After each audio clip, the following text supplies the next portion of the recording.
যারা তাহাজ্জুদ আদায় করতে ভয় পান বা গড়িমসি করেন তাদের জন্য। ১ তাহাজ্জুদ পড়ার সময় যদি অদৃশ্য ঊর্ধ্বলোকের পর্দা উঠিয়ে দেয়া হতো, আমি অবাক বিস্ময়ে দেখতাম একদল ফেরেশতা আমাকে ঘিরে আছেন, আমার তিলাওয়া তাসবিহ মনোযোগ দিয়ে শুনছেন, আমার দোয়ায় আমিন বলছেন। তারা আমার সম্মানেই ঊর্ধ্বলোক থেকে নেমে এসেছেন। ২ শেষ রাতের আধারে ঘরের গহীন কোণে তাহাজ্জুদরত আমি ফেরেশতার চোখে এক উজ্জ্বল তারা সদৃশ। আমি যেমন আধার রাতে আকাশে জলজলে তারার দিকে বিমুগ্ধ নয়নে চেয়ে থাকি, ফেরেশতাগণও আমার দিকে চেয়ে থাকেন। ফেরেশতাগণের প্রভাবে আমার উপর প্রশান্তি বর্ষিত হতে থাকে, আমার চারপাশে বিরাজ করতে থাকে সুখদ এক আবহ।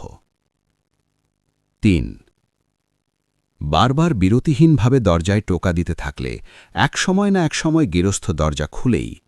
আমি তাহাজ্জুদের পর ফেরেশতাবেষ্টিত আবহে আল্লাহর কাছে দোয়া করলে ফেরেশতাদের আমিনের বরকতে রব্বে কারিম আমার দোয়া কবুল করে নেবেনি। ৪ দুহাত তুলে দোয়া করার সময় ০২ তালুর প্রতি খেয়াল করে দেখব, কি অসহায় নিঃসম্বল উজাড় দুটি হাত, কি অক্ষম আর অসহায়।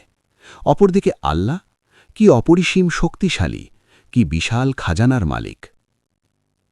৫ আল্লাহর জিকিরের কি যে অপরিমেয় উপকারিতা, কিয়ামুল লাইলে দাঁড়ানো ব্যক্তি যদি তা জানত, আল্লাহর জিকির কতভাবে বান্দাকে বিপদাপদ থেকে রক্ষা করে তা যদি জিকিরকারী জানত, তাহলে তার একটি নিঃশ্বাসও আল্লাহর জিকিরবিহীন কাটত না, একটি রাতও তাহাজ্জুদ ছেড়ে ঘুমত না।